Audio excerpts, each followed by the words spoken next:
So I've been getting a lot of questions about this quilt that I'm working on. And I thought the easiest thing to do might be to just make a video. But what I'm using is a flat sheet for a full-size bed. And I'm using this because it's already hemmed on the sides. And it's the perfect size for a quilt for either a queen-size bed or a full-size bed. And what I did, I laid it out, I placed my batting on it and cut my batting to fit. And you see I left a little gap right here. That's because when I finish it, I'm not going to put binding on it. I'm going to, once I get the strips on, I'm going to fold this over the edges and sew it. So that's another great reason to use a flat sheet, whatever size you like. But I took the batting and cut it, and then I put it on with quilt basting spray. It's kind of like a glue, and that holds it into place. I went ahead and put safety pins in it too, because I'm moving the quilt around a lot, as you'll see as I go. But that's the first part of it. This is step 2 or video 2, but these are the strips, the fabric strips.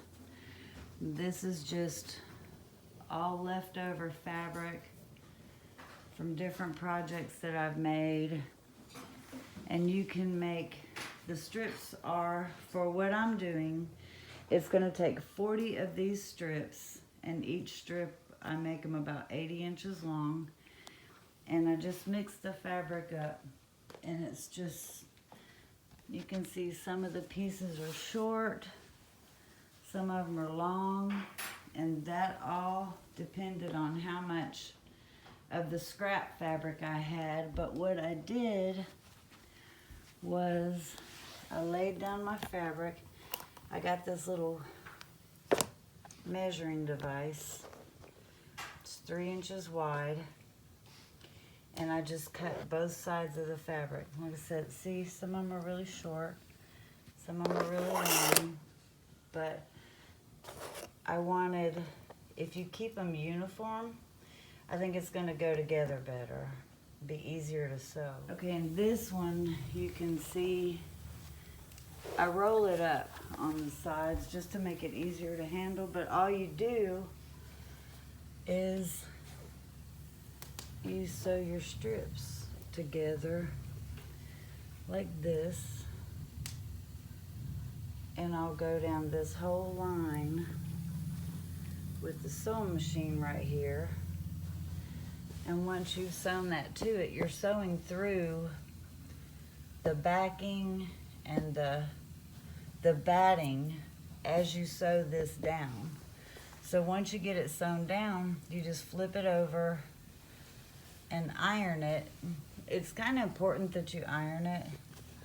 And then just, see, and I've got my iron on an extension cord so that I don't have to pick this up much.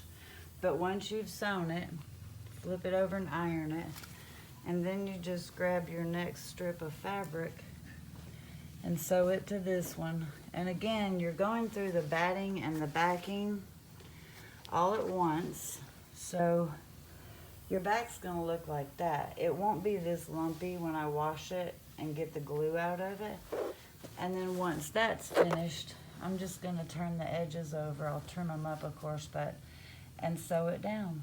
And that's it. Easiest quilt you'll ever make in your life. And I'm doing this, by the way. You don't need a fancy machine. I paid $100 for this sewing machine about 23, 25 years ago. And yeah, so you don't have to be a professional. And if you have any other questions, I'll be happy to try to answer them. But keep in mind, this is the only second one of these I've ever done, so yeah. Okay, all finished. This is it. It goes side to side. I have never made a quilt, a full-size quilt, all by myself before. And this is the back of it. So that's what the back looks like. The edges, I actually wanted Which edge is it?